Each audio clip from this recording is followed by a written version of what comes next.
Hey, my name is Kyle. I'm one of the co-lead pastors here at LifePoint, and I wanted to give you an update of what our church is doing in November. So as we're looking around at the COVID cases that are rising in our community, as we've taken into account what the governor has said, we want to tell you about what we plan to do going forward. And today specifically, I want to talk about three things. And first two things right off the bat, worrying and wanting.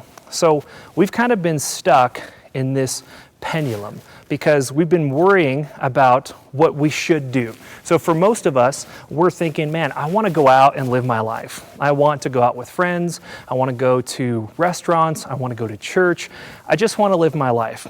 But we're worried because we're not sure, is this safe for us? Is this safe for our kids? Is this safe for our families? Is this safe for other people?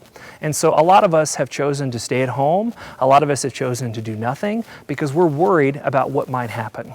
And that works for a while until we get frustrated and angry because we feel paralyzed, or maybe a choice has been taken from us, or maybe we just can't do the things that we want to do. And so we swing the other way and we want what we cannot do, and we become frustrated.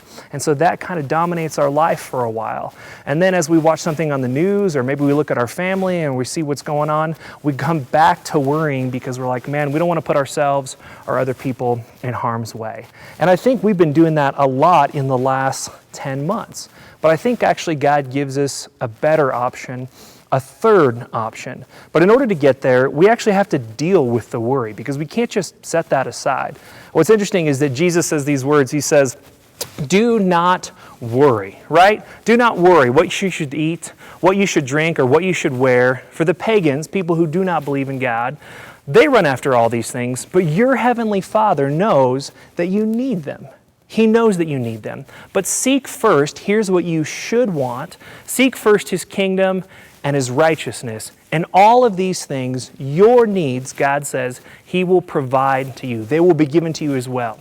Therefore, don't worry about tomorrow, for tomorrow will worry about itself. Each day has enough trouble of its own. So, to sum this up, basically Jesus says, worry cannot add a single moment to your life, but it can take a lot of great moments from you. And we need to focus on what we need, and God has promised to give us what we need. And we need to seek out His kingdom and His righteousness first. So, what is the third option that God gives us? It's wisdom. The brother of Jesus describes it this way. Who is wise and understanding among you? Let them show it by their good life and by their deeds done in humility that comes from wisdom. But if you harbor bitter envy and selfish ambition in your hearts, don't boast about it or deny the truth. Such wisdom comes from heaven is first of all pure. But such wisdom that does not come down from heaven is earthly. It's unspiritual. It's demonic. So wherever you have envy and selfish ambition, where you find disorder and every evil practice. James is basically saying, hey, if you only worry and you'll only think about yourselves, then it's no wonder you're going to find disorder. But godly wisdom, wisdom that comes from heaven, does the following. The wisdom that comes from heaven is first of all pure-hearted, and that it is peace-loving. It is considerate of other people. It is submissive. It is full of mercy and good fruit. It is impartial and it is sincere.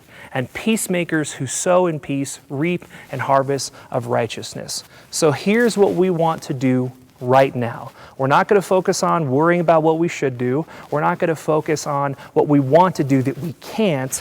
Right now, we need to be wise in what we can do. And so we want to let you know what we can do and what we're going to do in the future here at LifePoint, especially for the month of November. So first, we will move our Sundays online for November. We've already been doing this. We think we have a great team and we hope you'll really, really enjoy it. We invite you to continue to do that online, to join the chat and to join the experience there. And then secondly, we will finish our groups on campus. We've got about 2 weeks left of Rooted, and so we're going to follow all of the guidelines and we're going to be on campus and we're going to be safe. We ask you to partner with us as we do that. And third, we're going to continue to care for people. So if you need groceries, if you need someone to pray with you, if you need someone to talk with, we're going to continue to do that. And if you'd love to help, please let us know. We'd love to invite you to help with that. And then fourthly, we will pray for you personally on Sundays. We may not get to connect in the ways that we want, but we're going to be wise in the ways that we can. And so we're going to commit to praying with you on Sundays. And then lastly, we will continue to intentionally connect in groups. Our need for connection does not stop even when there are some parameters on our life that we can't control. But our need to connect, we understand that is so important. So we're going to continue to do that. So I hope this information is helpful. I hope you'll join us this Sunday online. We hope to see you in your groups this week. If you have any questions, please let us know. Have a great week.